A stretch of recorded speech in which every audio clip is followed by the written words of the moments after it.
Ang sabi ng mga Marcos vlogger, yung mga nagtatanggol daw sa mga Duterte, binabayaran daw ng mga Duterte. Tingnan nyo yung kamay namin. Tingnan nyo ang ano namin, leeg namin.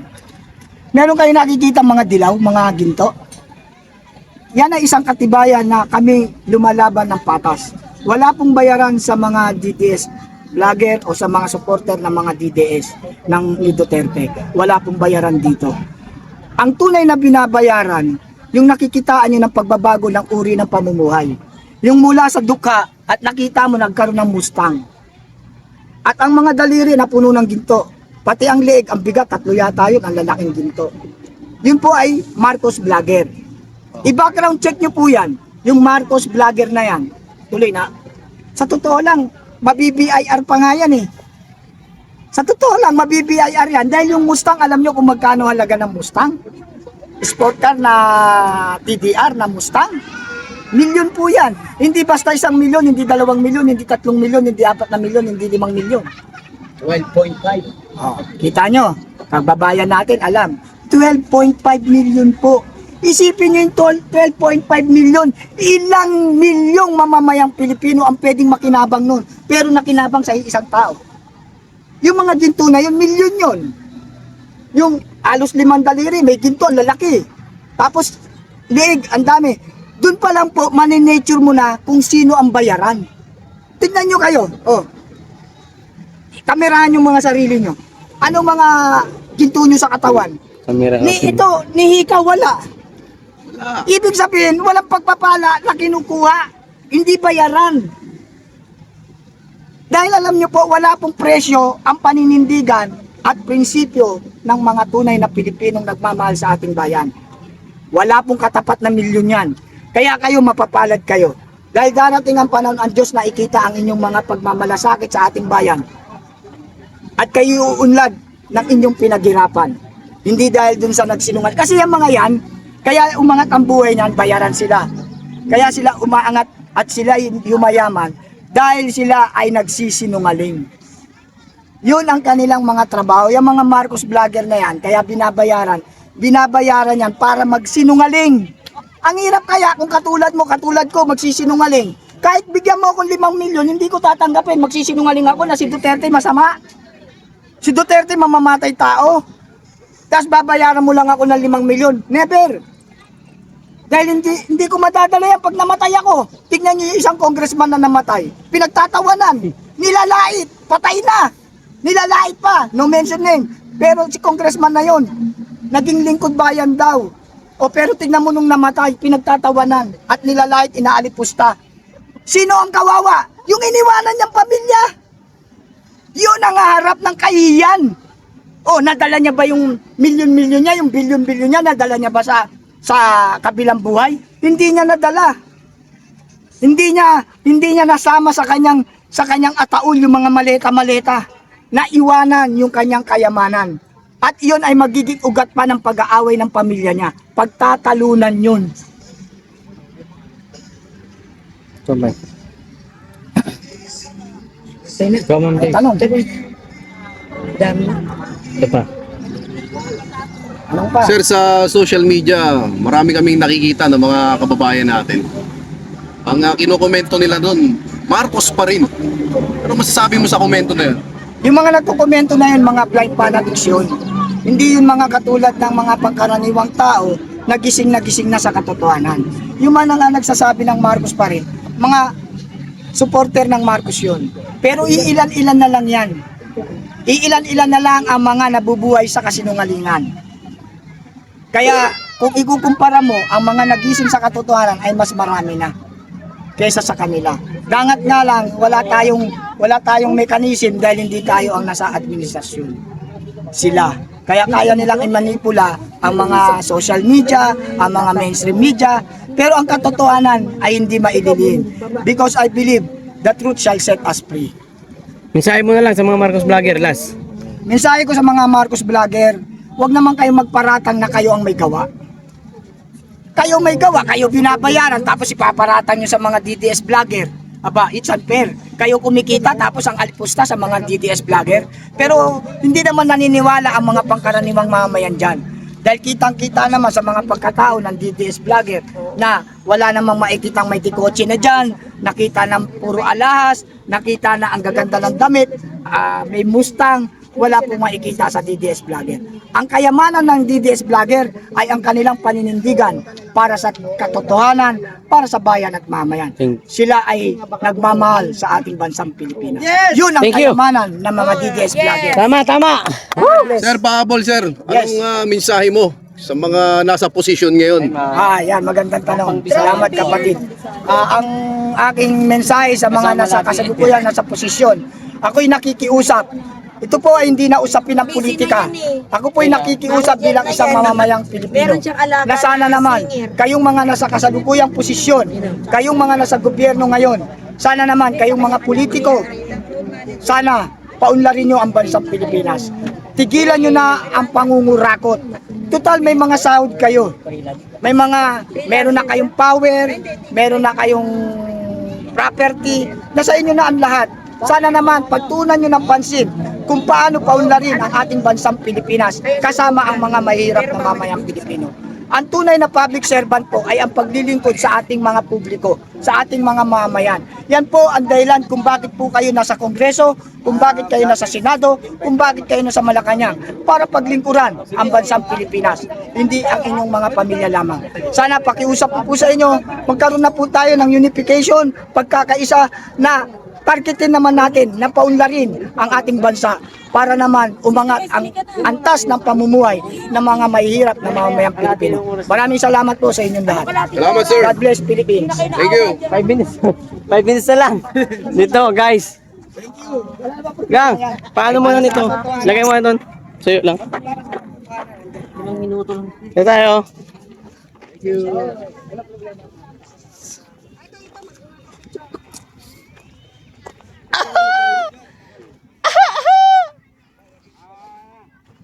Dito. Wag lang maglalay, baka ma-detect si Bato na andi dito sa Dolomite.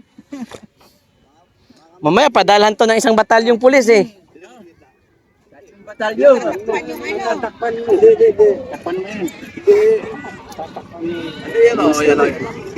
Duterte. Duterte! Duterte. Duterte! Pwede na yun, wala tayong Samahan kita sa programa. Lahagyo. Pwede na yun, wala tayong programa. Pwede na, wala nang programa. Hindi, ano po, text naman. Sige, sige. Sige. Samahan kita sa Netherlands, tatay. Yun. Alright, bilang daw. Tay, we miss you, tatay. Bilang daw. 1, 2, 3, go. 1, 2, 3, go. Duterte! Duterte! Ulit, ulit. Ang galang kinain na. Okay. Oh, okay na. Napicturean na kita. Oh, videoan ko na lang, kunin mo na lang. Wala, saglit lang. Duterte! 1, 2, 3, go. Duterte! Duterte! Duterte! Oh, isa pa, isa pa. Isa pa, isa pa, isa pa. Sige, isa pa. Oh, isa pa oh. 5, 6, 7, 8, appear tayo. Picture na Sige. kayo, dali na ako sa Netherlands. Duterte. Duterte. Ate Sam. Tukutin na nila ako. Dito kayo. Asan yung kwan nyo? Ayan, oo. Lamanta rin yung pag-picture sa akin. Alright, sige, tatlo lang uli. Duterte, Duterte, Duterte. 1. Talaga. Duterte talaga. Duterte! Duterte! Duterte! Duterte! Sige, Duterte, tatlo. Video, gusto mo video? Video. Sige, video ha. Duterte, tatlong beses. Uwi ka na, di na ako galit. Love you and miss you, Tatay Digong. Okay. 1, 2, 3, go! Duterte. Duterte. Duterte! Tatay Dugo. Kasamahan kita. Oh, isa pa. We love you and miss you, Tatay Digo. Kasamahan niyo ako, ha? Huwag na ulit pa rin. We love you and miss you, Tatay Digo. Hindi po. Ngayon, pag Okay, bring me pa rin tayo makakatanggap ng relo. Okay. Kailangan ko yan eh. Yan talaga kukunin ko talaga. Okay. Meron po ba ditong anak ng OFW? Wala ko. Asawa? O sige, asawa ng... Ay, nakapagbumak ko. Nakapakayo. Okay. Asawa ng OFW. Ano? Ayan, sige, check natin. ID o namang katibayan. Marriage certificate na dito.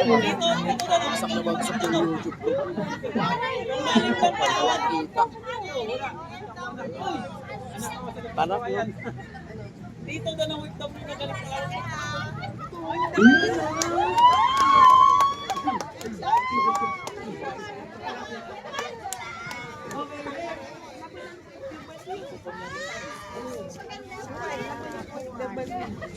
Kakatuwa naman pag may mga parapol na nakakatuwa.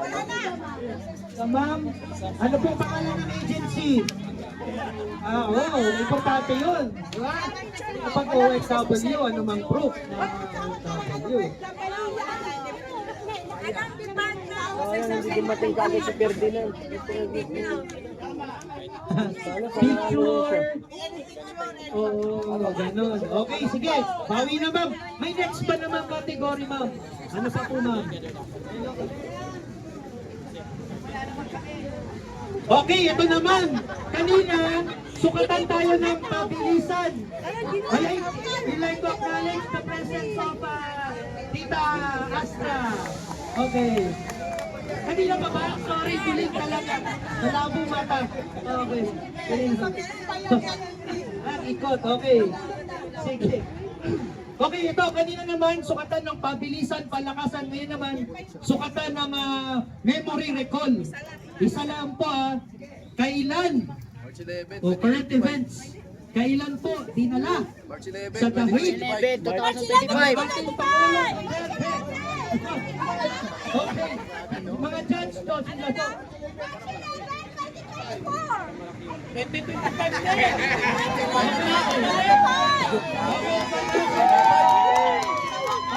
Okay, nagkasabi ako, nagalang ko lang sagot.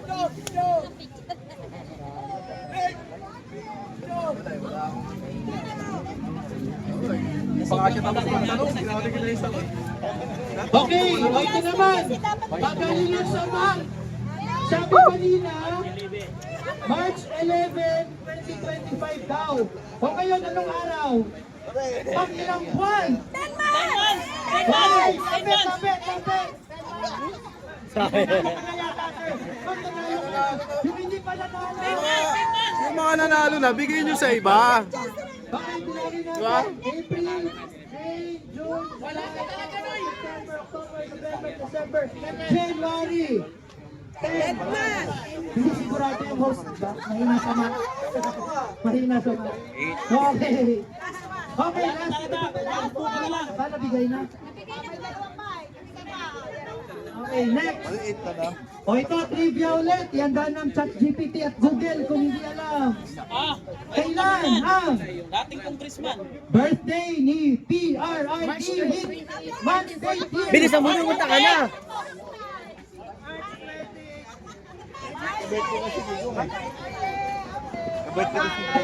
Ay. Karinong vlogger, bawit.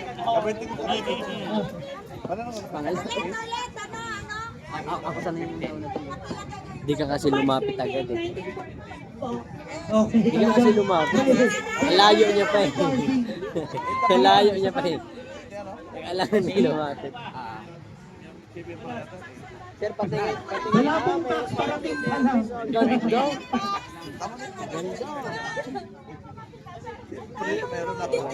Iba yan. Iba rin yung nandun. Kay Con yun eh. Yung kagaya sa atin.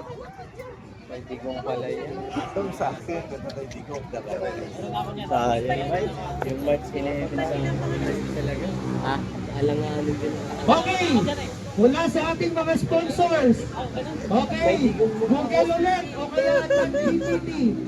Ano ang buong pangalan ni Senator Bongo? Christopher Lawrence. Isorogo. Okay, Tama. Pero Lawrence. Sana tayo. welcome na si Ma'am. Isa lang ba? Na ba, ibigay natin sa kanila yan? Memorabilia yan. Sayang. Okay, next. So ito naman yung mga from mga grade 5 o grade 4. Ano ang meaning ng DENR? Department of International. Philippine Environment and Natural Resources.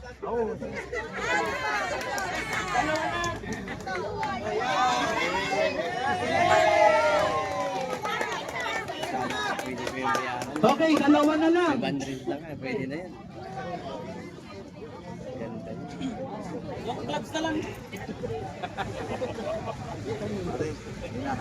Sinabangan namin kahit yung organizer nag-go-completed, di ba?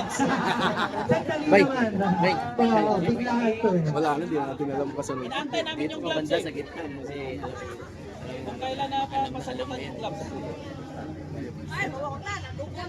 Nabuhay.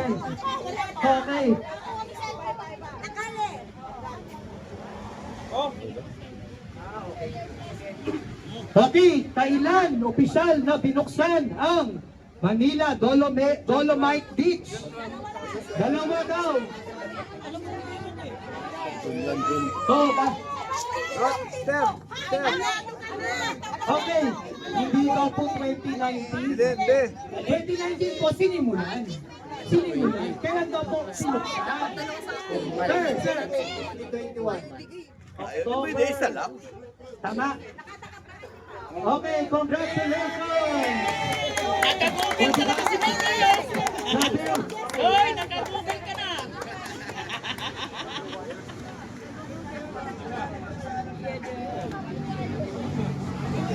Okay, o ito para daw sa Blue Wires natin, yung last one. O, handa na yung mga pang-research nyo dyan.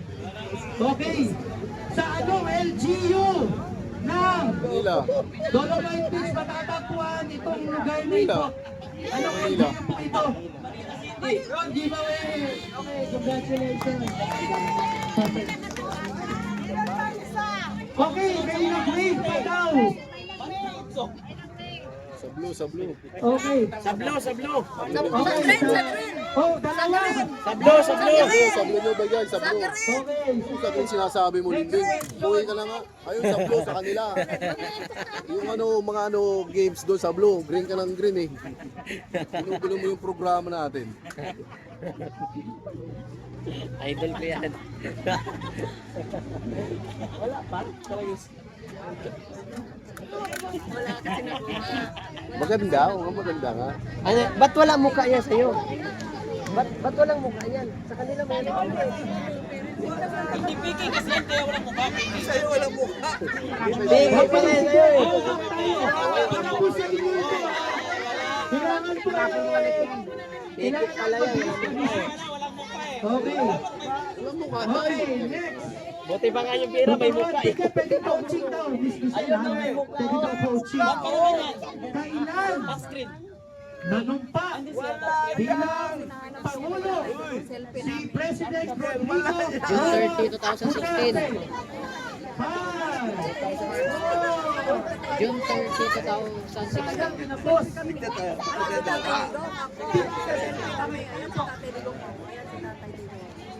Ay, dito ko lang yan eh.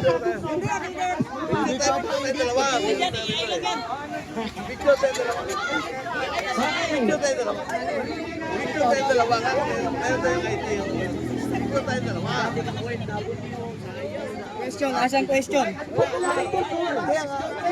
Yung tanong. Kaya wala na kanina yun. Kaya sana ganda oh. Okay,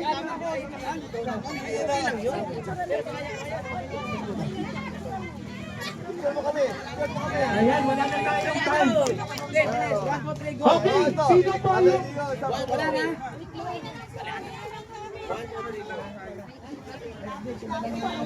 Sino po yung walang natanggap? Okay, wala po lang maayos dito po. Yung wala pong natanggap, sino po?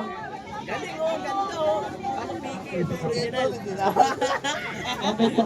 Sige po. Lahat po kayo po yung mga nanalo po. Invite po namin ulit dito po sa ating background, sa ating photos. Binibig po ng ating mga napayanin.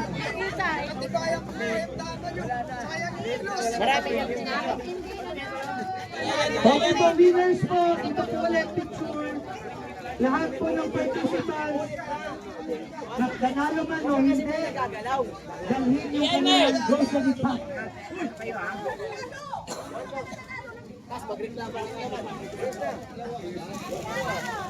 Okay, lahat na daw po, Blue Warriors, kababayan ng Riders, AMC, vloggers na gustong sumama, OFW Group, United Filipino Global.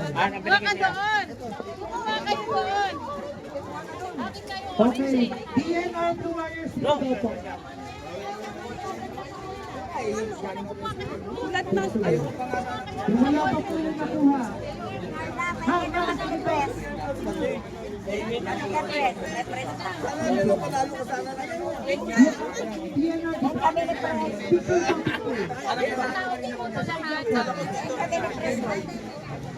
Pengi daw ako. Ma'am, pahingi ako ma'am. Ayun o, ito. Thank you po. Ballpen nga po. Ayun na lang to.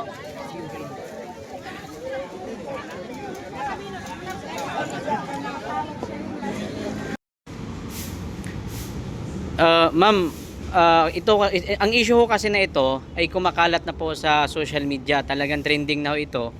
And yung tanong ho lagi ng mga tao sa comment section, may permit daw po ba itong palengke ho na ito? Okay po, ang palengke ng Wawi Market ay dati pong ISO Market ng 2002. Sa pamumuno po ni Mayor P.V. Trinidad ang nagbigay ng pahintulot para mabigyan po kami ng permit dito po sa ISO Market. At ito po ay tuloy-tuloy na binabayaran natin. At hanggang 2004 ay tayo po yung babayad. Wala po tayong pinapalya ng pagbabayad po. At hanggang sa pinalitan po namin ng pangalan ng Wawi Market na iyon po ang bansag sa akin dito sa Pasay. Ako po yung tinawag na Wawi dahil po sikat nun si Willie Villame. Pareho daw kami na mapagbigay at matulungin. Kaya binansagan po ako na Wawi. Ang palayo ko po yung Edith, kasi Edita Manguera po ako. So, na inilagay po yung Wawi Market sa pangalan ko, hindi naman po ibig sabihin ako may-ari. Ang may-ari nito, pwede namin pakita sa inyo, ang may-ari nito ay si Doc Tinso. No? Yung po ang may-ari, at ako naman po ay naging administrator ng property ng lupa ng Natural Development Corporation. Ang Wawi Market naman po, ang admin naman po ito ay si Mr. Jetiso. Wala po akong connection sa Wawi Market. Ang connection ko lang dito, pangalan ko to. Pero hindi po ako ang may-ari. Pero isa ako sa member ng family noong pong operation namin ng National Development Corporation. At ito po, kahit minsan, sa buong 22 years, 2 beses lang po ako nag-asikaso ng lisensya nito. Ang huling asikaso ko po nito is January 2025 dahil naramdaman ko na hindi talaga sila magbibigay ng mayor's permit. Dahil kahit saan nating kwentahin at balabalang kasi natin, kita mo talagang politika ito. Dahil bilang ako'y tumakbo na alkalde na lungsod ng Pasay na itong last election, 2025, January pa lang po, nagbabayad kami. Talagang paikot-ikot na yung hepe na si Atty. Patrick, yung tiga-PPLO. Hindi niya malaman kung paano kami patatalbog-talbogin sa pagkuha. Dahil may regulation po yan. Pag ikay kumukuha at renewal ka, hindi niyo po kailangan ang building permit and occupancy permit. Hindi nyo po kailangan yon. At yan nakalagay sa website nila. Pwede nyo punta ng website ng PPLO. Nakalagay po doon kung ano mga requirements. At hindi po yung requirements ng pagkuha ng building permit and occupancy permit. But, pag ikaw ay bagong negosyo at ikaw ay malaking negosyo, required na magbigay ka po, mag-submit ka ng building permit and occupancy permit. Pero kung renewal, hindi po yan kailangan. Kaya po, naghanap sila ng butas dahil nakita yata nila na wala kaming building permit and occupancy permit. Dahil hindi po ako nag-aasikaso nito ng 2002 at ang nag-aasikaso po dyan ay sister-in-law ko na nakalagay sa kanya yung mayor's permit, si Estrella Tanso, siya po ang naglalakad ng mga dokumento nito, hindi po talaga ako. Kaya wala akong ganun kataas na knowledge doon sa mga hinaharap nilang pagbabayad, yung sistema ng pagbabayad ng permit. Kasi hindi po talaga ako ang naglalakad ng permit nito. Ito po ba yung trabaho na isang kusihal na maglakad ng building ng permit, ng mayor's permit? Siyempre po, tuloy-tuloy naman po tayo nagbabayad at sa katotohanan po na maging alkalde si Emi Calixto Rubiano, ay yung mayor's permit natin, ay mukha pa niya nakalagay doon, hindi na yung mukha ng kapatid niya si Tony Calixto. At 2002, binigyan niya kami 2021, 22, 23, 24. Since 2002, meron tayo hanggang 2004. Ibig sabihin po, na magbabayad na kami ng 2025, ako po mismo ang marap, dahil nahanapan nila kami ng building permit and occupancy permit, binigyan ako na sister-in-law ko, di Estrella Tanso, ng occupancy permit. Nakalagay po rito yung address nito, 2610 Taft Avenue, Commercial. So sabi nga, ito yata yung dahil dinimanda siya ni Mr. Edwin Abaluyas, nang ito ay ginagawa nung palengke, nang kumukuha ka dahil wala pang building permit, dinimanda si Estrella Sony, yung city engineer na si Mr. Edwin Abaluyas. Kaya po alam ko yan, nilalakad nila dahil may demanda po siya. Ngayon, ang nangyari po, ayon po sa aking pag-alala, si Mr. Edwin Abaluyas at ako ay pinagharap ni Mayor Piwi Trinidad at sinabi ni Mayor Piwi Trinidad kay Mr. Edwin Abaluyas, iurong mo na demanda mo, bigyan mo na siya ng building permit para makapag-operate ang ISO market. Para ang mga vendor ay hindi na po nasa bangketa. Kasi noon po, ang bangketa ng TAP, punong-puno po yan ng bangketa. Ang gusto ni Mayor Piwi, matanggal ang bangketa. Kaya ito po, yung kabila pong side, ang nagpapaupa po dyan ay yung ISO market. Itong kabilang side na to, ang nagpapaupa po, yung dating kapitan na si Del Valle. Dahil tinanggal nila yung bangketa ng Barangay 94, dito po nilagay yung mga vendor ng Barangay 94 sa Taft Avenue sa bangketa. Kaya dalawang portion po ito. Nang nakalipas na po ang 10 taon, tinanggal na po sila Del Valle dito at ito po ay naging Wawi Market na. Dahil kinuha na po ito ng may-ari ng development, Natural Development Corporation upang ito ay maging isa na lang ang kausap. Wala naman po naging problema doon sa dating owner nito na si Del Valle po. At tuloy-tuloy din naman po silang nagbabayad sa Natural Development Corporation noon. Kaya wala pong problema. Kaya lang po, nung makuha namin sa kanila, bumaba na yung renta ng mga vendor at naging mas balansyado ang pakikisama, mas may pagmamahal na ibinibigay, may respeto, at meron kaming pagtulong sa kanila. Naisip ko noong 2004, gumawa ng pabahay sa aking mga vendor dahil naniniwala ako na kami bilang management, yung mga kapatid ko bilang management dito, ako naman para sa akin, kung dumating man ang panahon na ako yung naging city councilor, pinayos ko muna ang bakuran ko. Pinakita ko sa tao na kaya kong ayusin ang sarili kong bakuran para kung ako'y nakaupo na, andyan na ako bilang kusyal, ay mas kaya ko pang ayusin ang bakuran ng buong District 2. Kasi kusyal ako ng District 2. So, ang pagpapasarap po nito ay nagkaroon po ng political harassment. Ito po ay ginamit niya ang kanyang kapangyarihan bilang alkalde at gusto niyang pilitin na yung OIC niya ay magsalita ng alam naman niyang mali. Kasi ang tama po, hindi ko kailangan sa renewal, hindi ko kailangan ng building permit and occupancy permit dahil nagre-renew lang ako. 16 na to, dati na to, 22 years na to. Tapos sasabihin nila, hindi kami compliance. Compliance po kami. Kaya lamang po, doon pa lang sa city planning, pinahihirapan na kami kung ano-ano na ang hinihingi at iniisa-isa.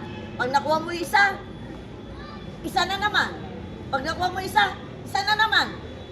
Alam na namin yon. Sinabi ko naman sa kanila basta mag-comply lang kayo, pahirapan kayo ng pahirapan, i-comply nyo lang yan kasi mauubos din yung kanilang katwiran at lalagay ka rin sa tama. Ngayon, kung nakumpleto na, huli na po itong makukuha namin, yung po tinatawag nilang traffic impact assessment. Mahirap po yun Bukod sa mahirap, mahal. Pero sa akin, priceless lahat yan. Hindi ko iniintindi ang pera. Ang iniintindi ko, mapabalik ang mga vendor ko. Kasi, walang kasalanan ng mga vendor ko tungkol sa politika. Dahil ang mga vendor ko, hindi po na politika yan. Walang sumama sa akin dyan para mamulitika. At hindi ko rin yan kinampanya. Dahil sinabi ko sa kanila, ang karapatan ninyo bilang isang Pilipino, sagrado ang karapatan nyo bilang kayo ay isang butante. At dito sa pagkakataon na to, dito lang tayo nagkakapantay-pantay. Walang mayaman, walang mahirap. Dahil isang ballpen lang ang gagamitin natin at yung prinsipyo natin. Nanalo na naman daw siya, di ba? Makakaupo na siya. Ano pa problema niya? Ay ako, wala akong problema. Tanggap ko na natalo ko. Dahil kung hindi ko tanggap, nagpuprotesta sana kami ngayon ng aking partner na vice mayor, di ba? Walang protesta. Kasi ganun lang naman. Sabi nga, weather lang yan. Di ba? Kaya ako po ay naniniwala na kapag na-comply na namin at sa tulong ng aming abogado, na kami po ay nagsampa ng reklamo ng demanda kay Mayora, sa City Engineer, and saka sa BPLO. Ang amin lang namang reklamo ay simple. Ayaw nyo kaming bigyan ng building permit, ng mayor's permit. Kapag po kami ay nabigyan na nila ng mayor's permit, dismiss na po yung kaso na isinampan. At nilagay po namin talaga doon ay may political harassment, pero pinatatanggal ng abogado yata ni ayon sa akin narinig, parang sinasabi na abogado ni Emmy Calixto na tanggalin yung political harassment para hindi yata sila pinayagan doon na matanggal dahil nakita doon na may politika talaga dahil 22 years na nag-ooperate ang Huawei market. Ma'am, mayroon ho kasing post nung nakaraan si Attorney Guanzon. And ayon sa kanya po ay nais niya daw makipag-ugnayan ho sa inyo. Ano ho yung inyong opinion ho doon or komento ho ninyo? Nakaka-proud po yun. Isang karangalan po ng isang mabuting tao. Naging COA Commissioner, naging COMELEC Commissioner, isang kinikilala at may prinsipyong abogada na naninindigan sa tama. Sabi niya, gusto kumamit ng astig ng Pasay, si Councilor Wawi Manguera. Alam niyo, nakakataba ng puso. Dahil kaming tiga Pasay ay napapansin ng mga tiga ibang lugar. At sana soon, magkita na po tayo, ma'am. At naniniwala po kami na kami po ay inyong tutulungan, susuportahan, dahil alam niyo po kung anong batas at kung ano po ang pinaglalaban namin ng karapatan ng mga tindera po ng Huawei market. Salamat po kay ma'am. I salute you, Madam Rowena Guanzon. Salamat po.